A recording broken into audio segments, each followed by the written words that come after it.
diagnosis of MS. So a lot of times the patients that I have had in the hospital with MS are blind, they are completely paralyzed, they cannot move. So it can be extremely debilitating disease depending which kind you have. I've had nurses I've worked with that have MS that have no issues at all and don't relapse very much. So signs and symptoms. The primary symptoms, the most commonly reported at first is eye problems. So unilateral visual loss and diplopia.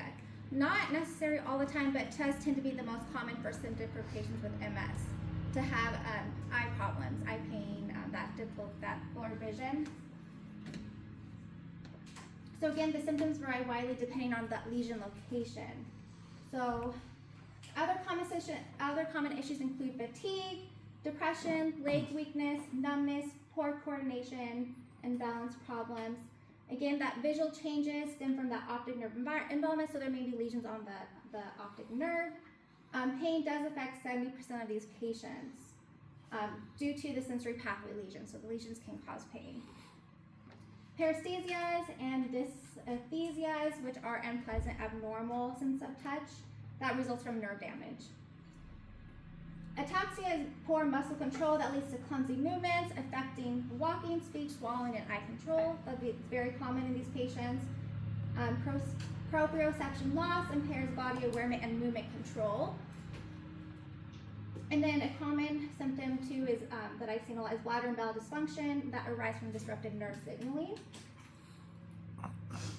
And then cognitive and emotional changes.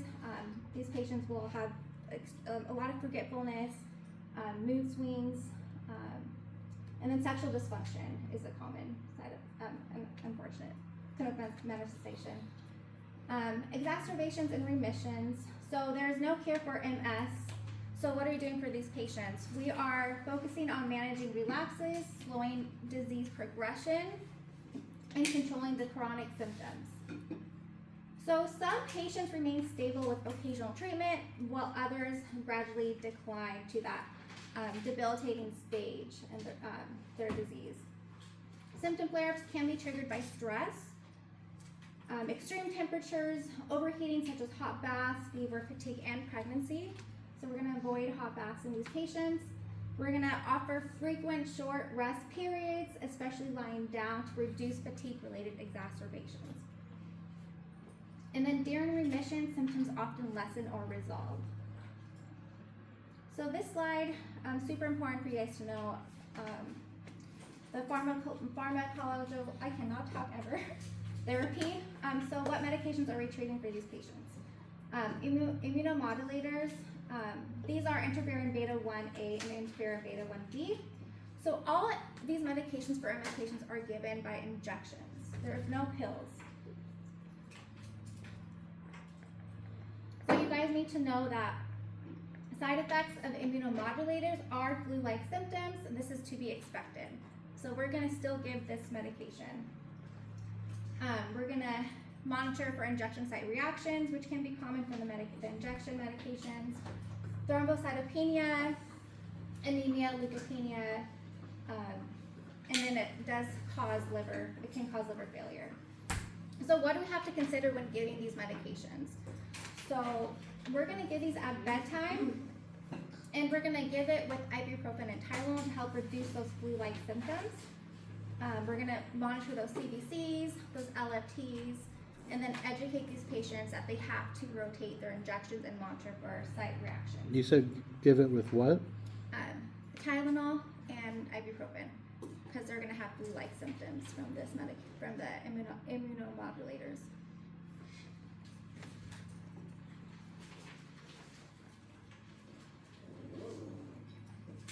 So the glatiramer acetate, you guys also have to know this. This is also known as Copaxone. This is going to take up to 6 months for effect. So we need to educate our patients that you may not see results for up to 6 months. And then sometimes methylprednisolone may be given for steroids. It just helps treat acute relapses, can shorten the duration of relapse. I have a how long do they take these immunomodulators, like, or when? I want to say it's every day, but don't quote me. Yeah, that's not a question. I think it's daily. It's a daily. Like,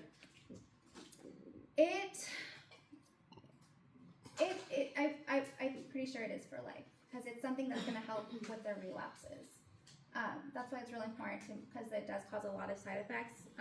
So we need to be monitoring these frequently in these patients. And it's so crazy to me that as of today, there's 25 different medications for MS, whereas just in the 1993 there was none. So that's pretty amazing, the scientific discoveries we've had with this disease.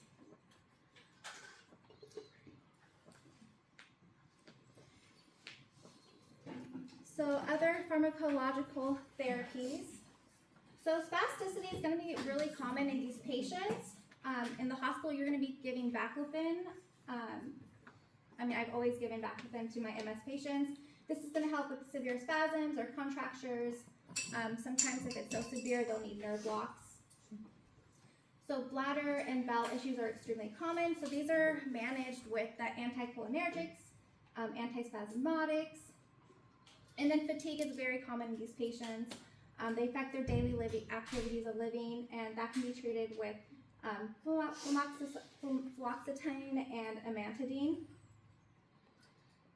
Ataxia is that persistent loss of coordination and balance. It is often really difficult to treat in MS patients, but medications like beta blockers and benzodiazepines can help with ataxia.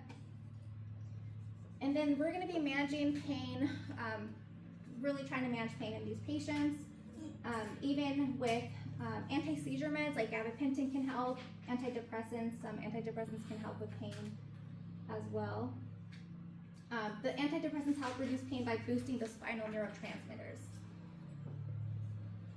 And then anti-seizure medications like gabapentin, carbamazepine can help manage neuropathic pain by blocking that pain signal transmission. So these are all meds you will be seeing given to these for MS patients in the hospital setting. should we know all of those for the test? Focus on the first one. You need to know this Okay. slide. Yeah. These just be familiar. You'll just see them in the hospital. So for multiple sclerosis, it is important to frequently monitor respiratory, neuro, and cardiac assessments because this disease can affect multiple body systems, including those that control breathing, heart function, and nerve signaling. And again, monitor medication therapy side effects such as those flu-like symptoms with bedtime administration, and then notify the healthcare provider if redness develops at the injection site. So nursing management, there's going to be a lot of nursing management with MS patients, but we're going to prioritize managing swallowing difficulties and support that respiratory function. So damage to those cranial nerves involved in speech and swallowing can impair these functions. So swallowing difficulties raise that risk of aspiration. So we need preventive measures such as keeping suction equipment nearby all the time. These patients need to be positioned properly for meals. You guys do need to know all the checklist points for how to manage your MS patients with swallowing difficulties and how to support their respiratory system.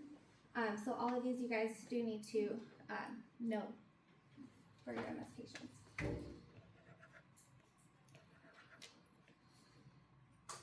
So we're going to provide easy to chew food. A lot of times my MS patients, we're feeders, so we have to be feeding these patients. They're paralyzed, they can't feed themselves, the severe debilitating MS patients. We're going to constantly monitor the lung sounds for aspiration.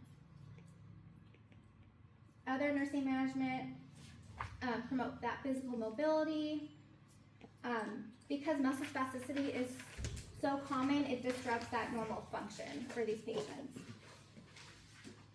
We can provide warm packs that may relieve stiffness, but hot baths should be avoided. You guys need to know no hot baths because of the sensory loss and burn risk, and also risk for relapse in these patients. So we need to teach our patients to avoid strenuous exercise,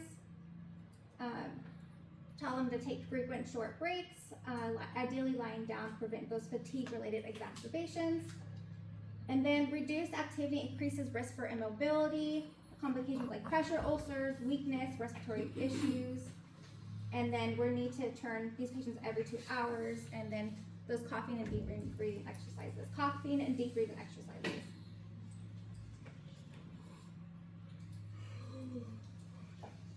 Other nursing management, we'll just briefly go over it. We're gonna enhance their bladder bowel control. You guys do need to know voiding time schedules. We need to offer voiding time schedules for these patients, and then drinking time schedules for adequate hydration, because if they're not adequately hydrated, they're gonna be risk for relapse. So what does voiding time schedule mean? So we can offer them like every 2 hours. I mostly did it when I was like years ago as a CNA. We every 2 hours we always had to offer every patient. But these patients are also risk for urinary retention. You'll have to straight cap them. We want to avoid infection. So usually every 2 hours. Okay. Do they not have the ability to feel when they have to go? A lot of times when it's really bad, like it depends on which stage. The really bad stages are the rate of how bad the relapse is. Yeah, they can't. But they can go if you remind them? It depends, Okay. but usually they can straight cap themselves too. If, Oh, okay, gotcha. if they're able to, if they're not paralyzed, then we have to do it for them. It really is all dependent.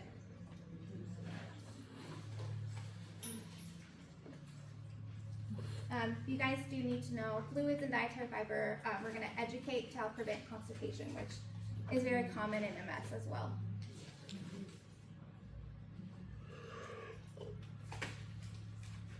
Because MS impairs these cranial nerves responsible for vision, it's important to offer supportive tools and strategies to assist with visual challenges.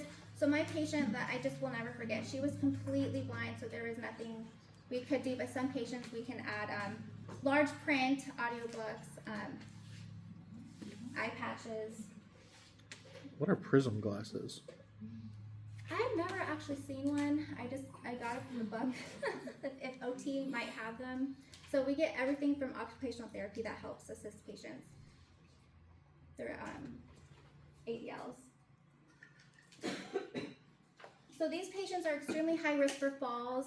We're going to encourage wide base of support for these patients. The MS can also lead to secondary complications. So UTIs are frequently common. Constipation, pressure ulcers, contractures, edema, pneumonia, and depression. So other complications to keep in mind for these patients. And then lastly, we're going to improve home management for multiple sclerosis patients. So again, heat exposure can worsen fatigue and muscle weakness. So we need to educate our patients to have air conditioning in at least one room is recommended. You guys do need to know all the checkpoints listed in this home improvement management for your multiple sclerosis patients. So the next disease we'll go over is myasthenia gravis. This is also an autoimmune disease. So this autoimmune condition targets the neuromuscular junction, which impairs communication between nerves and muscles. So in the United States, its prevalence is about 20 per 100,000 people. And then, myasthenia gravis can affect individuals of any gender and age. Again, it's more common in women under 40. Like, similar to MS, I guess, it's more common in women. So what is it? What is myasthenia gravis? Myasthenia gravis is the result of destruction of acetylcholine receptors in the body due to antibodies. You guys do need to know that definition. So this image shows two diagrams comparing a normal neuromuscular junction with one affected by myasthenia gravis. So again, it is the result of destruction of these acetylcholine receptors in the body due to antibodies, because the immune system attacks the connection between the nerves and muscles, which is that neuromuscular junction.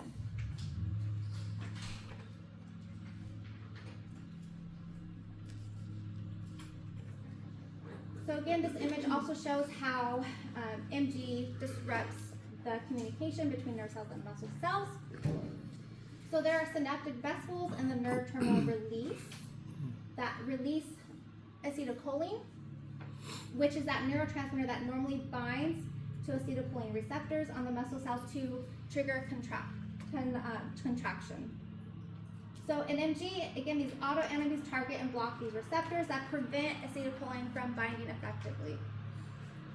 And what happens because of that? So this results in reduced muscle contraction for these patients, leading to muscle weakness, especially with repeated use. Then I just have a quick little clip on a documentary with myasthenia gravis.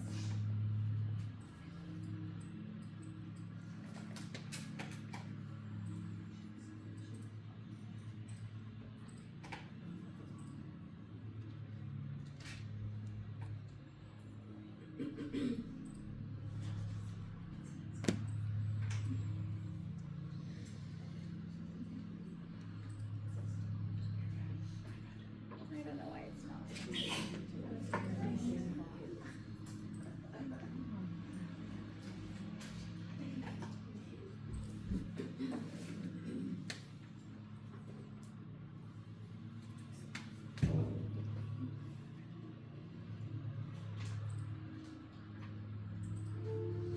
My illness and slowly built up until I started going downhill rather swiftly. My eyelids would droop. Smiling wasn't really an option. Eventually, I couldn't swallow my spit. So the cause of myasthenia, or what exactly turns it on, we don't know. Its symptoms can be quite variable. In the worst of cases, it can be fatal because one loses the ability to breathe. It's certainly frustrating when your muscles decide to paralyze on you. But keep going.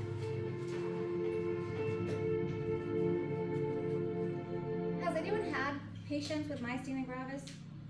I have never had one. How were they for you? Were they?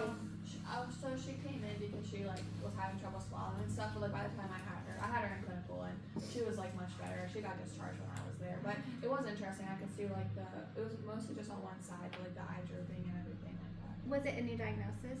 No, she's had it for a long. She honestly taught me so much about it. She like knew a lot about I've it. never actually had a patient with it.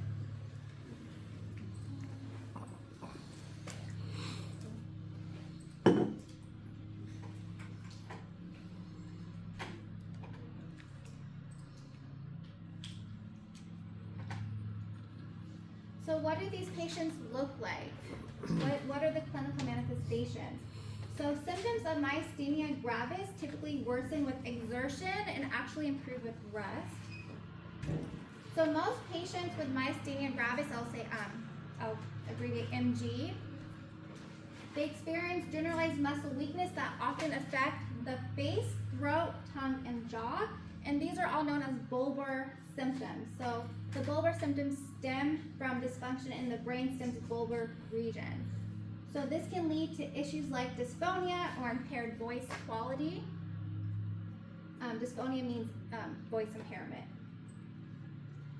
So just an interesting side note. So in the book, it tells us that tensilon, there's a test called that involves tensilon, is a medication that diagnoses MG, but that is actually not up to date.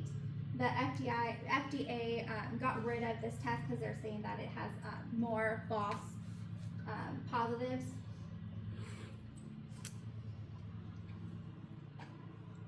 So the tensilon, what this was, it was a medication used to temporarily improve muscle weakness in patients with MG. And the tensilon, if it had caused immediate improvement in muscle strength after administering the medication, this represented a positive test and usually confirmed the diagnosis, but this is no more. This will not be on your test. When did they realize?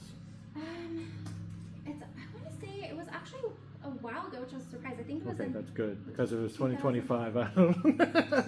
I think it was like late 2018. Don't know if I when trust the same saw, people but that say on the Tylenol FDA causes side, autism. Yeah, it discontinued this test. It's no longer used here. So ocular muscles that are affected in MG, so typically first presents with ocular muscle involvement, often causing symptoms like drooping eyelids, which is ptosis, or double vision, which is diplopia. And these are common symptoms MG patients present with. So how are we treating these patients pharmacologically? So you guys do need to know that pyridostigmine bromide. This is a medication given to MG patients. It's an anticholinesterase medication. And what does this mean? This means that it blocks the enzyme that breaks down acetylcholine.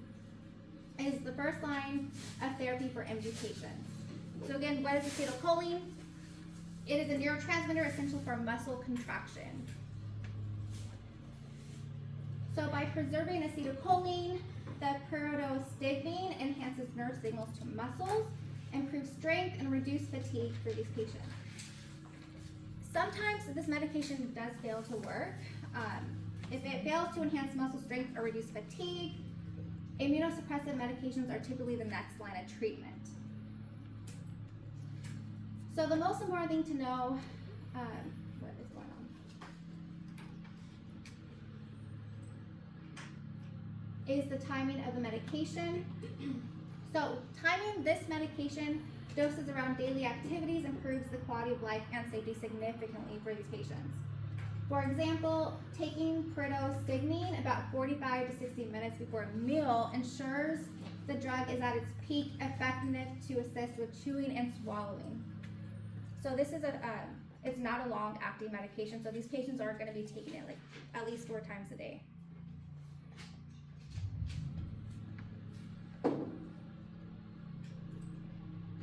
I'm sorry, you said they will be taking it for? Yeah, it's not, it doesn't last very long in the system, so these patients will at least 4 times a day. Okay, thank you. Steroids may be given to reduce production of the antibody. They help reduce antibody production by suppressing the immune system and are mainly used for the patients with ocular symptoms because steroids have a long-term risk side effects. If steroids are not effective, then the doctor will go on to prescribe cytotoxic drugs like azathioprine. And what this does is this helps boost muscle strength by lowering antibody levels. The effects can take 3 to 12 months. You don't have to know, just be familiar with that. You may see some MG patients on it. So regular lab checks are essential due to the risk of leukopenia and liver toxicity. So they are a last resort medication. So treatment, how are we treating these patients? So plasmapheresis is pretty common. This is also known as plasma exchange. It is treatment for MG patients for flare-ups. So this involves removing the patient's blood through that large central catheter that filters out harmful antibodies and replaces the plasma with a substitute. So what this does is this process temporarily lowers circulating antibody levels, helping to relieve symptoms. I've seen this a lot with a lot of autoimmune diseases, but also sickle cell patients. They need plasmapheresis a lot. Another one that you'll see in the hospital, you may give it, is IV immunoglobulin. This is medication that provides short-term relief during a myasthenia gravis exacerbation. And what this does, it delivers infection-fighting antibodies from healthy donors. And lastly, thymectomy is the surgical removal of the thymus gland. This can improve symptoms by reducing autoantibody production. So no treatments actually cure MG because they do not stop the production of acetylcholine receptor antibodies. So there's no actual cure. So what are we doing for these patients? So why are we educating MD patients to take their medications at the same time every day? Why is this so important? Because if we don't give them medicine, they're not going to be able to swallow, eat. The medicine's going to help them. So coordinating medication timing with daily routines. So taking the anticholinesterase drugs 45 to 60 minutes before meals helps optimize the muscle strength and reduces aspiration risk.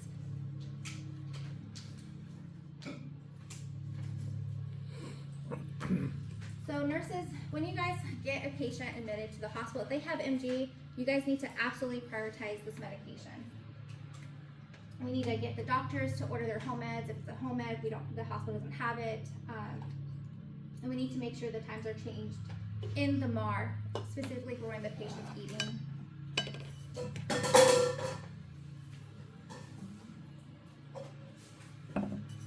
So key points to remember for MG patients, you guys need to know this. We're going to implement high fall risk precautions.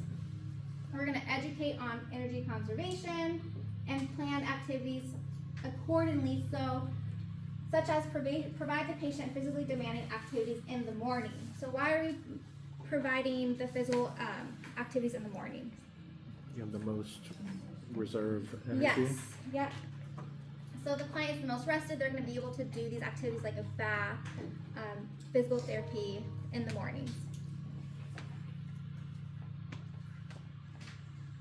We want to encourage these patients to wear a medical alert bracelet, identifying them as having myasthenia gravis. So visual problems are also extremely common in MG, such as ptosis, that double vision, and it can also lead to corneal damage if the eyes don't fully close. So like with MS, we're going to help protect the eyes, artificial tears, eye patches, patching one eye can help relieve double vision. And then we're going to review the complication of myasthenic crisis and cholinergic crisis on the next slide. So what is a myasthenic crisis? So this is a sudden worsening of myasthenia gravis symptoms, often triggered by infections, not taking their medications. So what this causes is it can cause severe respiratory distress, difficulty swallowing, difficulty speaking, drooping eyelids, double vision, severe muscle weakness, and then immediate care focuses on providing ventilatory support and closely monitoring for respiratory failure. So a lot of these patients do end up in the ICU, but they do end up in the ICU for myasthenic crisis. So make sure to know all of these clinical manifestations. You guys do need to know these for future. So we're going to avoid all sedatives and tranquilizers because they can worsen muscle weakness by further impairing that neuromuscular transmission. This can cause an increased risk for respiratory failure.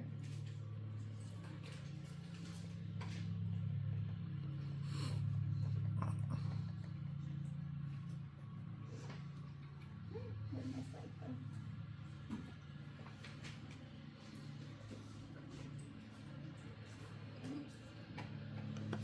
So, ongoing assessment for respiratory failure is essential. So what are we as nurses assessing specifically in myasthenia gravis patients for assessing respiratory failure? What are the main things? Pulse ox, depth of breathing, rate of breathing. Yes, so respiratory rate, the respiratory depth, the breath sounds, and then oxygen saturation. So those are all priority for when we're assessing respiratory assessment of these patients. So the next issue for MG is cholinergic crisis. So this happens when there's too much anticholinesterase medication. So this is caused by over-medication. So it occurs when excessive acetylcholine overstimulates the neuromuscular junction, triggering an exaggerated parasympathetic, which is that rest and digest response. So what happens when these patients have cholinergic crisis? So this leads to severe muscle weakness, impaired breathing, excess pulmonary secretions that trigger respiratory failure. So weak respiratory muscles, poor cough, a diminished gag reflex, All of these compromise that airway clearance that increases aspiration risk.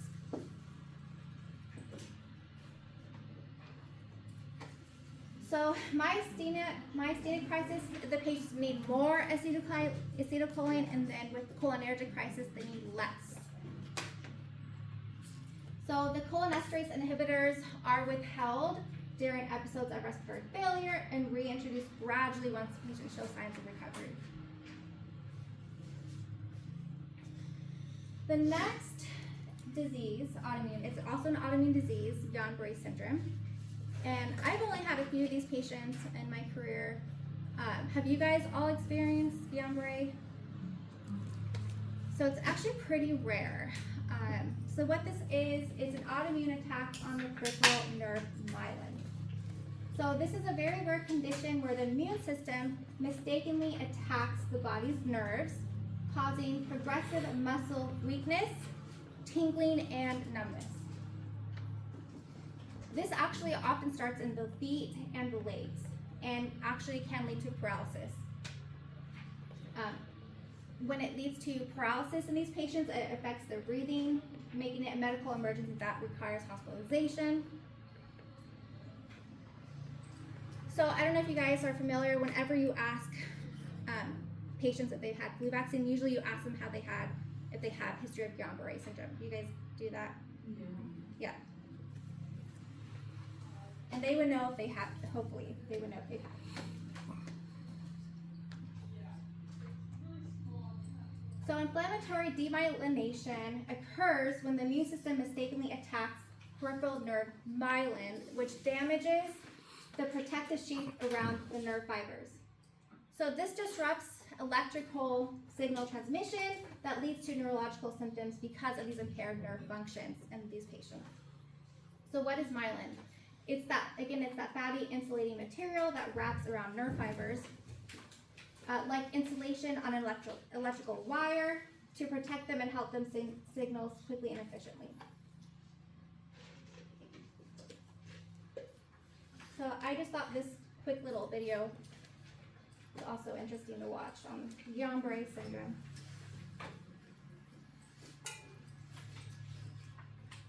Probably the patient that I had with Guillain-Barré syndrome is also one I'll never forget. I was in Africa on a volunteer nursing medical trip for 2 weeks, and I had a young woman in her early 30s, and she was completely paralyzed from Guillain-Barré syndrome. And it was so bad that no one knew she had to reposition or turn her, so her whole backside was completely open, like a skeletal. I mean, the whole back was just one extremely stage 4 pressure wound. So that is something, if you remember, Guillain-Barré syndrome, if really bad, can lead to paralyzed.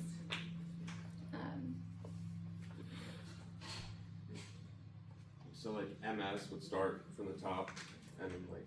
So MS, it just depends where the plaques are, like the brain, spinal cord, the ocular, the most common.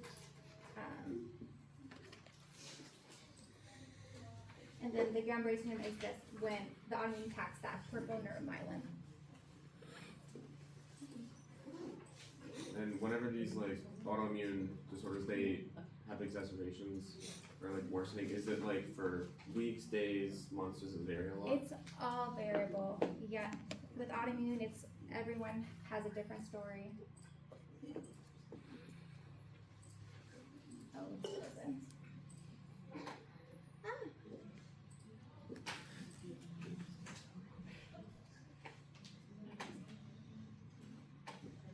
I'm so okay. Let me show you.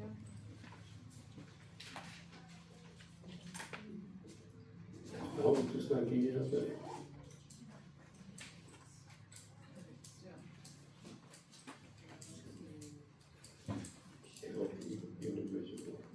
In fact, I rarely get sick. But on this day, I had stomach problems. I just felt sluggish. Within a matter of just, I think, a day, he was completely paralyzed. He got to the emergency room, they gave him a spinal tap, and his spinal tap told the doctors that what he had was Guillain-Barré syndrome. I had some slight movement in my head. I had no movement in my torso, my arm and leg. They were just there, but they were painful. I had not seen myself in the mirror for quite some time. But when I looked up, I was shocked. And gone. Yeah, that wasn't me. That was hard to look at. That was probably more shocking to me than anything. The military gave me the idea that I could do just like anything. So when I hear this, that this disease causes weakness or paralysis, but 80% of the people get well, it's on. I got this doctor. I said, GPS can mess with the wrong person. And I guess the frustration didn't kick in for me until maybe a year or after. Like, why is these things not coming back like they said they were going to? You know, in the beginning, being told he's gonna get 100% better, and then after a year saying that he's still in the wheelchair, he still can't smile, he still can't use his hands. Then that's when it's kind of hit me like, well, this might be lifelong. I look at it as there's a reason, there's something out there. There's either a lesson I have to learn or a lesson I have to teach somebody else. And if I was to say angry or bitter at this, who would that affect? Anger and bitterness in any kind of relationship, it comes back to poison you. So I don't want this disease. There are days when I want to say, why me? But I don't stay in that place very long. I don't stay there very long.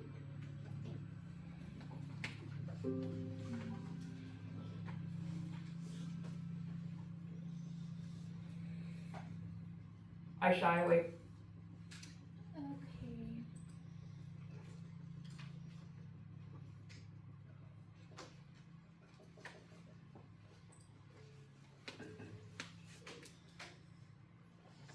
Is that too bright?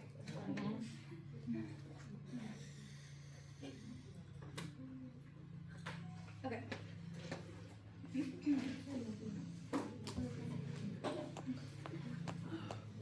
So in Guillain-Barré syndrome, again, this is a rare autoimmune disease.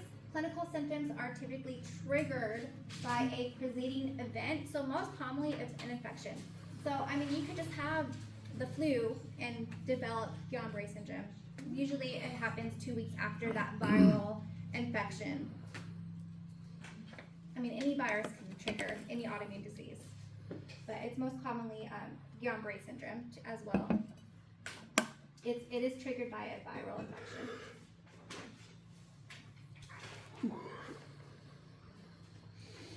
So what do these patients look like? So this condition typically begins with muscle weakness and reduced reflexes in those lower limbs. And that progresses upward and can potentially lead to paralysis of all 4 limbs, which is known as tetraplegia. So as demyelination affects those nerves controlling those diaphragm and intercostal muscles, that's when respiratory failure occurs. Damage to that vagus nerve can cause autonomic dysfunction, which results in unstable cardiovascular function. And then cranial nerve involvement includes those glossopharyngeal and vagus nerves that impair swallowing and secretion clearance, while optic nerve demyelination may lead to vision loss for these patients. So these symptoms reflect a rapidly progressive, potentially life-threatening neuropathy requiring urgent medical attention. So it can happen pretty fast. Paralytic ileus can be common in these patients. This is caused by an autonomic nervous system damage, leading to a loss of motility in the GI system and those intestinal muscles. So what GBS does not affect, it does not affect the level of consciousness, pupillary function, or cognitive function. So these remain intact for GBS patients. So you guys do have to know all these clinical manifestations. So recovery can take up to 2 years, but there can be residual symptoms that are permanent. Like with this video we just watched, it seems like he's never fully recovered. But it says that the Schwann cells aren't affected. So yeah, it doesn't affect cognitive impairment though.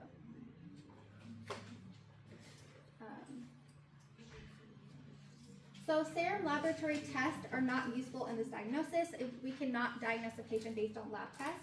However, elevated protein levels can be detected in CSF evaluation. And then sometimes the electrophysiological studies can help diagnose. It can reveal a gradual decline in the nerve conduction speed. So this is a really hard diagnosis. A lot of times these patients have to be transferred to specialty hospitals to rule out other issues that may be causing GBS.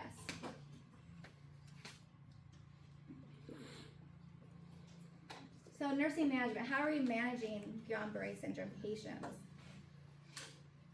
So because of that bulbar weakness that impairs the ability to swallow and clear secretions, again, this can develop respiratory failure. So there's kind of a trend with these autoimmune diseases. So we need to make sure they're suctioning in all of our patients' rooms. Again, that paralytic ileus can develop because of that impaired gut motility. The gag reflex is crucial for detecting dysphagia. So weak or absent reflex may indicate throat muscle dysfunction and poor coordination, which increases the risk for aspiration in these patients.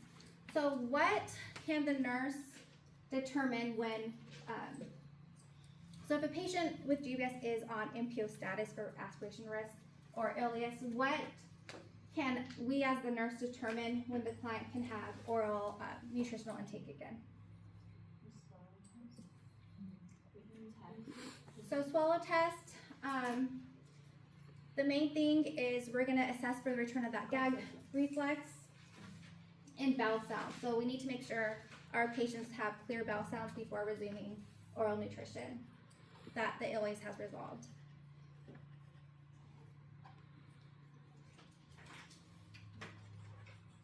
Again, nursing management, IVIG, as we went over with MG, and then plasmapheresis are given to these patients as well. Nursing strategies that enhance patient sense of control and emotional well-being are extremely important as a nurse in the hospital setting. So we're going to offer clear information about their condition. We're going to help teach relaxation distraction techniques. So these patients are going to be so anxious, they might be calling nonstop. And then to reduce loneliness and isolation, diversional activities we can provide: music, audiobooks, television, movies. We're going to encourage visitors or volunteers with these patients because they're paralyzed. They can't do anything for themselves. They're going to be lonely, isolated. If a patient's calling you nonstop, that's probably why they need someone in there with them. They're going to feel super depressed and lonely. So when you're caring for a client with new onset Guillain-Barré syndrome, what nursing intervention in the plan of care would you guys prioritize? Respirations. Respiratory. Yeah, I heard you guys say respirations. So why does GBS affect respiration, respiratory function? Why is this happening? The signal's not traveling across the nerve fast enough, right? Because the myelination makes the signal go faster. Yeah, so in a nutshell, the Guillain-Barré syndrome damages the nerves that affect respiratory function. So when it damages the nerves that affect respiratory function, it affects how patients are breathing. It damages the nerves that control breathing muscles and the diaphragm. And then if those nerves stop working, the person may not be able to breathe on their own. So that's why watching for breathing problems is a first priority in these patients. Usually respiratory is always the first priority for assessing patients. So one time I worked in a step-down unit, for 3 months when I was on my long-term float nurse assignments. I had a patient, literally heart rate, this was a nurse at the hospital, their heart rate jumped to 180s. Literally the same time my other patient, he was on a high flow nasal cannula and was actually one of the doctors on my unit's husband. And they were desatting super fast. This happened at the same time. So who am I prioritizing? My 180s, they had a pulse, they were breathing. So I'm gonna go straight to my respiratory patient first. I mean, I called rapid, so thankfully there's enough rapid nurses to come help both my patients. But you're gonna always assess that respiratory function first. Can we take a break? Yeah. Is that okay? Yeah. And then we're almost done with this.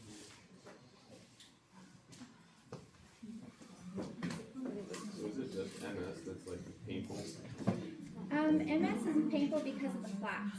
It's like the touch of the scar tissue Okay. from the damaged cells. So usually they tend to have more pain issues.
Dementia is now known.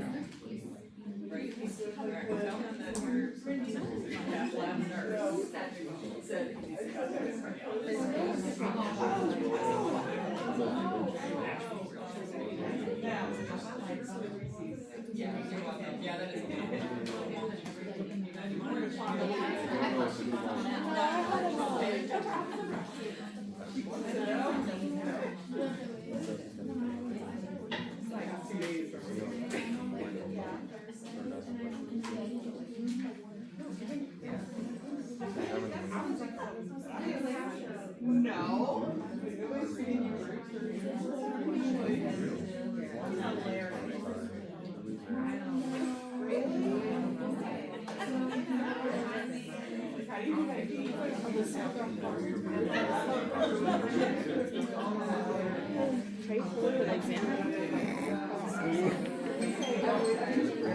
I can get a 62 and still be passing the class. 62% or out of 80?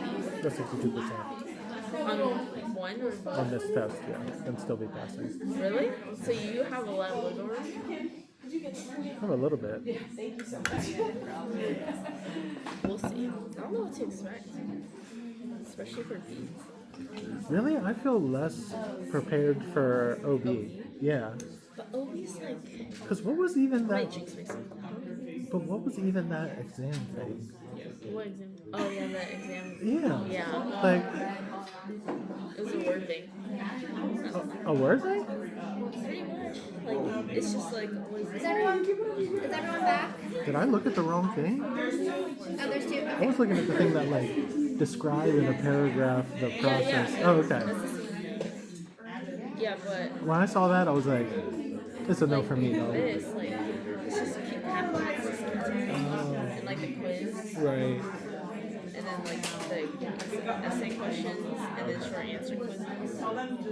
Yeah, see, as soon as I saw that, I didn't even scroll any farther. I saw the short answer and the essay questions, So and I was you like, use the study guide? no. Then you're Well, because that's not helpful. Like you, and like if I once I saw that, I was like, well, this is dumb shit, and I just went on to the next thing. So I you was like, studied all the slides pretty much? no, I just studied for peds, and hopefully that'll carry me through. That's an interesting game plan, but it makes sense. I mean, think about it. If you can get like a B in peds and like a Like common like a knowledge. 70 in what's this? Then it averages out, and you're good. Yeah. I feel decent about peds, but Really? we'll see. It's just like, I'm like, it's just like more information, and half of them are like the same, like symptoms and stuff. The fifth and sixth one, the fifth and sixth diseases or whatever, I'm like, or was it sixth and fifth? Sixth and fifth. Yeah. I said that the first time, just backwards. Like sixth is for herpes. Yeah, and then Fifth fifth, is- lacy rash, slap red cheeks, Yeah, fifth is the slap red cheeks. scarlet fever. Scarlet fever is the sandpaper, and you have to have had strep. Okay, guys, I'm gonna start so we can get this Yeah. finished and possibly have a conference. Yeah, for scarlet fever, yeah. Have you guys had Parkinson's disease patients before? Very common. Probably. So you guys need to know that this is slowly progressive neurological movement disorder that leads to disability. Why is Parkinson's? What causes Parkinson's disease? It is caused by reduced dopamine levels that happen because of the degeneration of neurons in the substantia nigra, which is a key motor control center within the basal ganglia in the brain. So a lot of times early diagnosis is difficult for these patients due to not being able to pinpoint exactly when symptoms started. It's a very slowly progressive disease. So you guys do have to know the cardinal signs trap, which is tremor, rigidity of muscles, the akinesia, bradykinesia, and postural disturbances. These are all cardinal signs of Parkinson's disease. And akinesia means lack of movement, and bradykinesia refers to slowed initiation and performance of voluntary movements. So common complications of Parkinson's disease, there's actually quite a few, but common ones include movement disorders, the orthostatic hypotension caused by impaired norepinephrine release upon standing. So with these patients, we're really going to monitor when they're getting up out of bed. We're going to educate them to get up very slowly.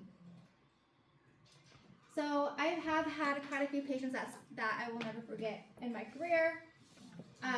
Parkinson's dementia can be common. So they can have dementia, but it's a result of Parkinson's disease. Hallucinations can happen, acute confusion, which can actually improve and get better. So I recently did a travel nurse job in Georgetown. I was on an epilepsy monitoring unit and neuro unit for a few months. And this one patient, he came in completely in restraints. Legs were in restraints, arms, everything. Huge guy, 6'4", He was actually recently retired Secret Service agent for the president's doctors. It's kind of cool. So he was very violent. One of the recently retired president's doctor, he was the longest running doctors in the White House. He was staying every night to be his sitter. They were best friends. And he actually punched a CNA in the neck really bad. She was off work for a few weeks. Wow. Yeah. And so with Parkinson's dementia, these patients, they do improve. So after 2 weeks, he was a completely different person. I mean, he remembered my name. He was thanking me. And they actually gave me a pen from the White House, which is really cool. Which just really makes me feel really rewarding as a nurse to help people and see that huge difference by the time they're discharging. Which is pretty crazy how Parkinson's psychosis can just completely change someone from day to night. So how are we treating these patients? So Parkinson's disease treatment focuses on symptom management and preserving independence. So levodopa is the most effective therapy. It's converted to dopamine in that basal ganglia, and its benefits are strongest in early treatment. However, unfortunately, the benefits of this medication does diminish over time. Patients who are chronically on the levodopa, carbidopa medications have increased risk of confusions, hallucinations, depression, and sleep disturbances. So for my example, my patient, he was taken off this medication because it could have been the medications causing the hallucinations and the confusion. And then they slowly restart it once his symptoms improve. So within 5 to 10 years, most patients develop a response to the medication characterized by dyskinesia. So this is, almost everyone will get this side effect. So dyskinesia is abnormal involuntary movements that include facial grimacing, rhythmic jerking, movements of the hands, head bobbing, chewing, and smacking movements, and those involuntary movements of those extremities. Another symptom to be aware about is this also causes orthostatic hypotension. And how it causes that is that it amplifies the dopamine vasodilatory effects and disrupts that norepinephrine synthesis. So it hinders the body's ability to constrict blood vessels when standing. So what do you guys see common get ordered for these patients with orthostatic hypotension? What are we usually looking out for? Falls. Yes, but what's an intervention that we commonly see to help treat it? Bed alarms? Fluids. Yeah, so IV fluids. Hydration. So this is an example. Have you guys seen a patient with dyskinesia before? I'm just going to watch a little snippet of this.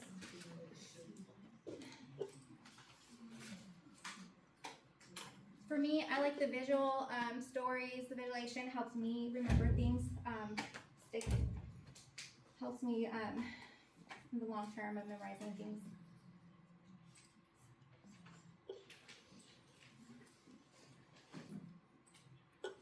So just a little snippet. This patient with fairly severe levodopa-induced dyskinesias exhibits continuous and fairly stereotyped career form movements. So this is a very common more predominantly side in the effect that you trunk, will see neck, eventually. legs, and hands.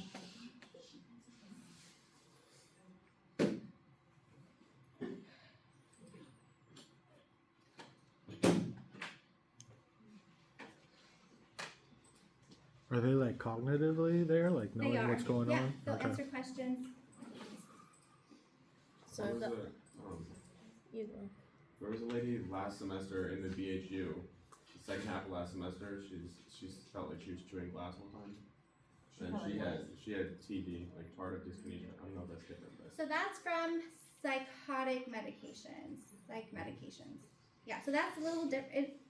It's a different in the way that it's because of the psych medications causing that, the tardive dyskinesia.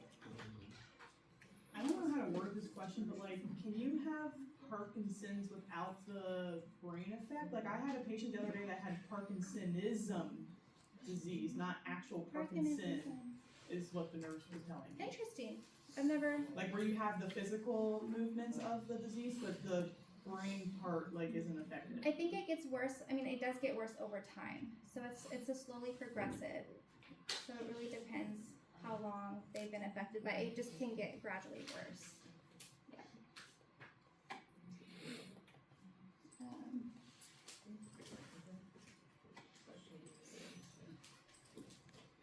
Why isn't it working? Oh. Okay.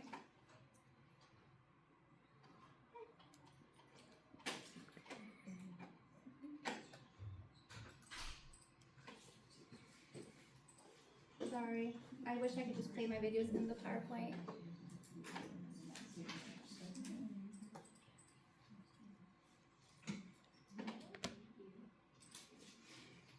Okay. So how are we managing these patients? So we're going to improve nutrition due to risk of weight loss and aspiration. I actually had a patient last week in the hospital with Parkinson's, and the wife, that was her main concern. She was wanting to talk to the doctor, why is my husband losing so much weight? And it's funny because I was developing this presentation, so I went through it with her. But patients with Parkinson's disease may struggle to maintain weight due to slow, effortful eating. So they're going to get exhausted eating. It's very slow eating. Caused by dry mouth and difficulty chewing and swallowing. All these issues do increase risk of aspiration from saliva buildup. So another common management we can do for these patients is nutritional support. So PEG tubes, the stomach tubes, NG tubes may be needed. So occupational therapy will be working with these patients. They can provide special utensils. Usually you can ask them for them if they need it. Make sure to know all of the checklist points for improving nutrition in these patients. You guys do need to know the checkpoints in this slide.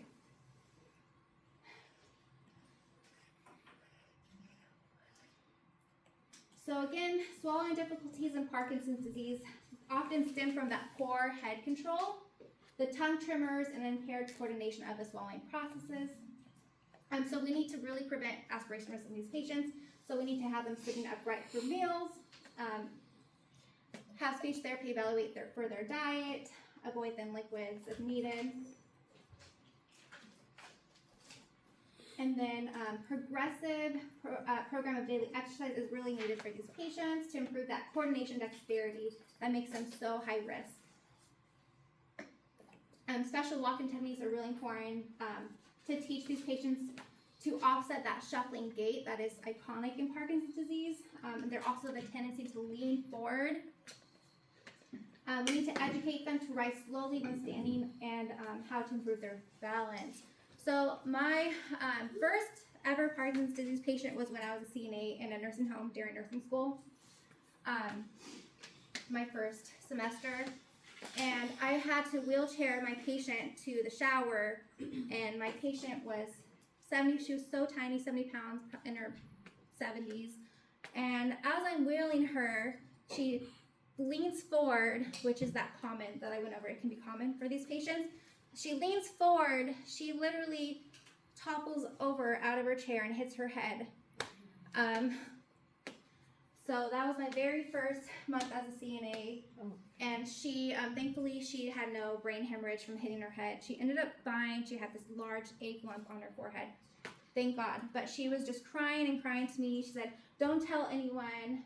This happens at home sometimes with my husband." She did not want to go to the hospital, but of course I had to tell, and I felt so bad, but I mean, I had to.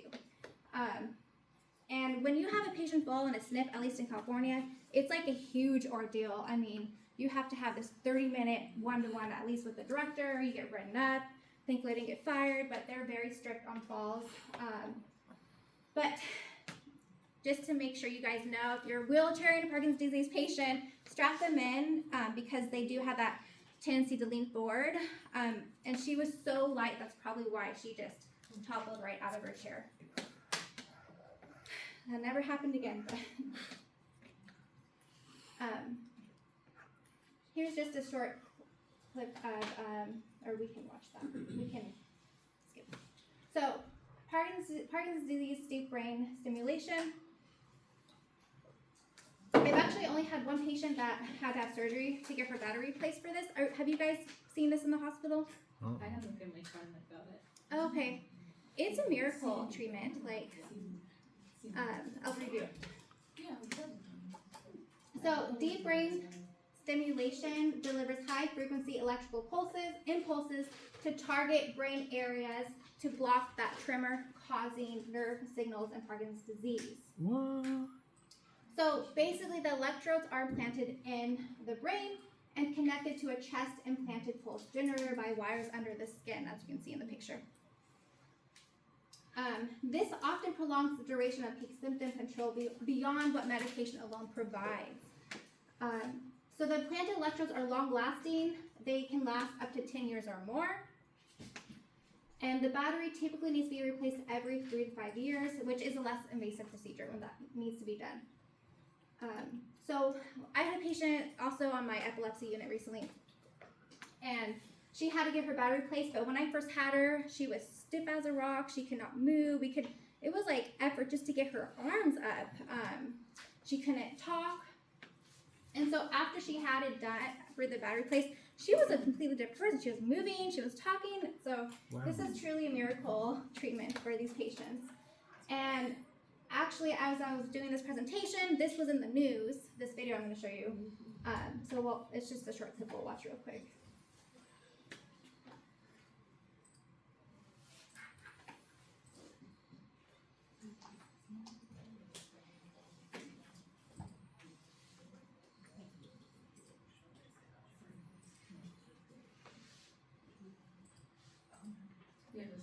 Oh. Creative ways to help Parkinson's patients regain what the disease has taken away. In Britain, a musician has found her rhythm again, and as CBS's Tina Krause shows us, it happened during brain surgery. Making music was at the center of Denise Bacon's life, but Parkinson's disease changed everything. The 65-year-old had to stop playing the clarinet she loved. It was mainly because the fingers weren't pressing, I couldn't press them accurately on the holes and the keys. Bacon thought that part of her life was over until she underwent deep brain stimulation at a London hospital. Doctors inserted 2 tiny wires into the parts of her brain that control movement. She stayed awake with her scalp and skull numb to test the results in real time, picking up her clarinet for the first time in 5 years. So they could test her finger movements and the speed of the movements and make sure that they're no longer stiff, they can do what she wants them to do. Bacon says she was delighted as she saw immediate improvement during the 4-hour surgery. It's just amazing to see and feel my fingers moving better and faster and sort of My patient looked just like Deep her. brain stimulation is not a cure for Parkinson's, and it doesn't stop symptoms from getting worse, but it gives patients more control over their movements, helping doctors fine-tune treatment that in some cases can hit all the right notes. Tina Krause, CBS News, London. So it's pretty amazing.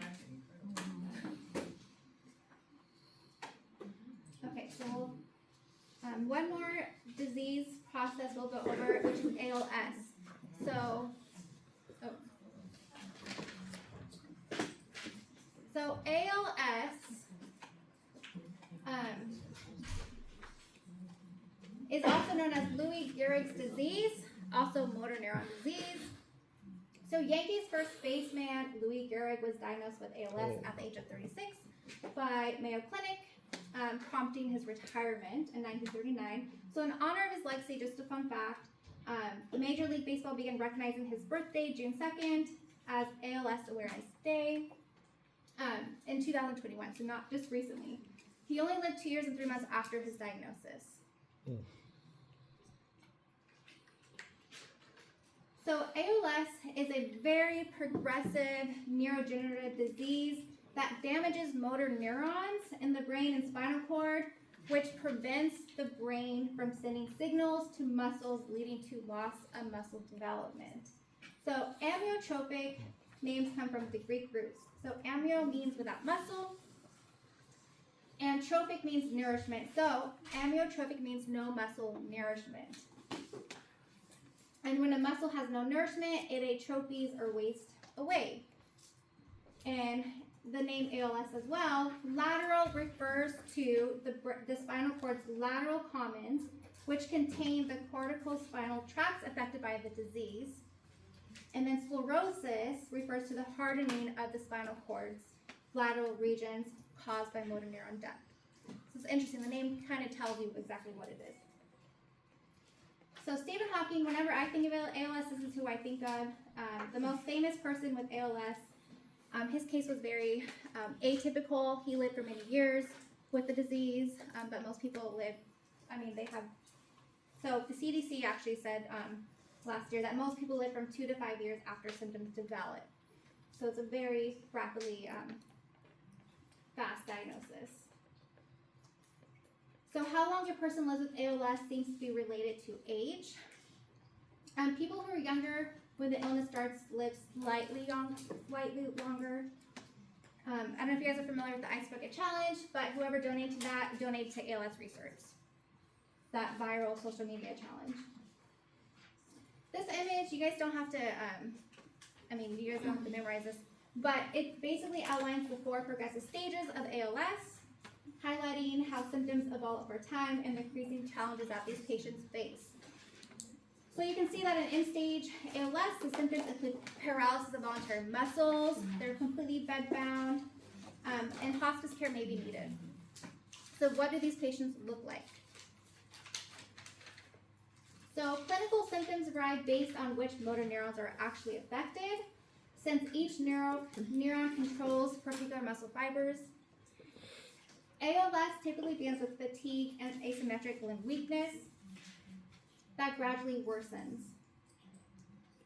In about 25% of all ALS cases, symptoms begin in muscles controlled by cranial nerves, leading to difficulty with speech, swallowing, and eventually breathing. So what is the main priority we're assessing with these patients if you have an ALS patient? Respiratory function. Yeah, respiratory function.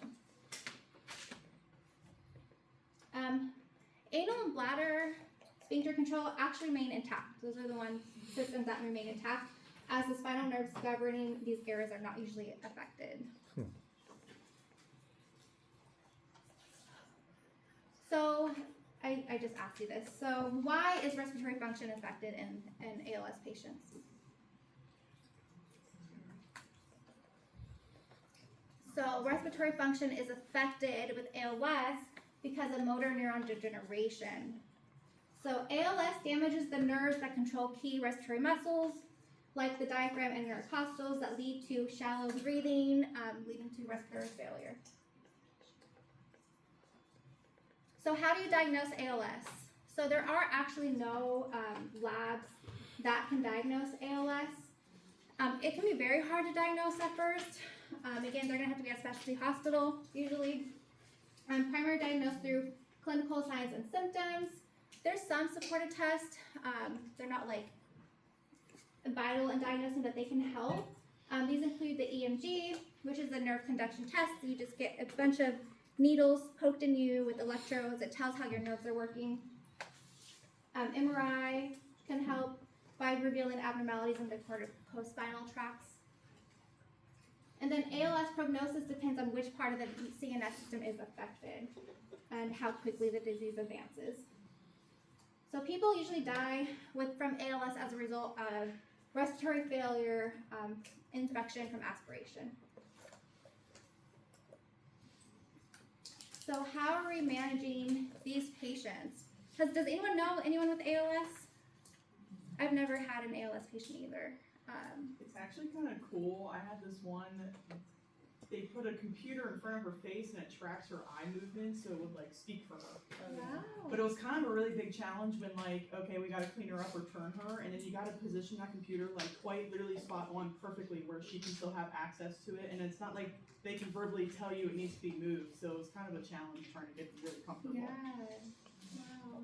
I had a patient, she was young in the nursing home that I worked at, and she had a computer like that too, but she also had memorized, they had 4 rows of letters most of them were vowels, and you would ask her, you should like go ahead and forget. Okay, I've seen that, the communication and board. so you would like spell out what she was trying to say, and usually after the first word, you can kind of just guess. Yeah. Yeah, it can be, yeah, it's super interesting to see how communicating with patients can be. There's so many different things you can use. What do you guys use at Frederick Health? Do you guys have communication boards? I've only worked there a few times so far. But I worked at hospitals where they have special communication boards for patients. So, since there's no cure for ALS, the main ALS management focuses on preserving function, well-being, and quality of life for these patients. So, the only drug specific for ALS is Riluzole. So this is the only FDA-approved drug, which may extend survival by 3 to 6 months, which may sound like it's nothing, but 3 to 6 months is still a lot for someone that it could die anytime, you know.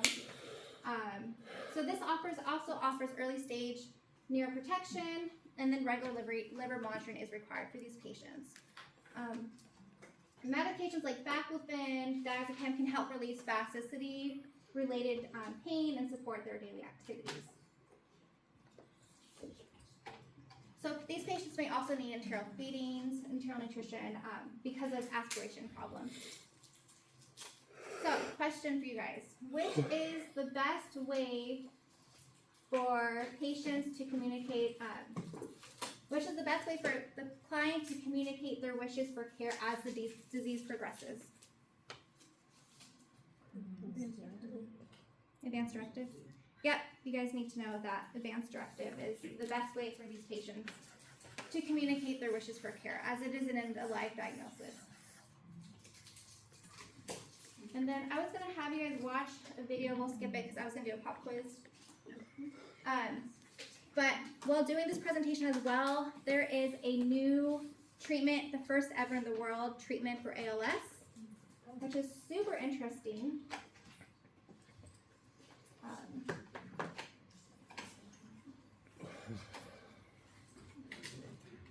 So Florida dad receives first in the world ALS treatment. If you guys want to watch that at home, I'm going to give you guys a quiz. So that's extremely interesting that this just happened as I'm doing this presentation.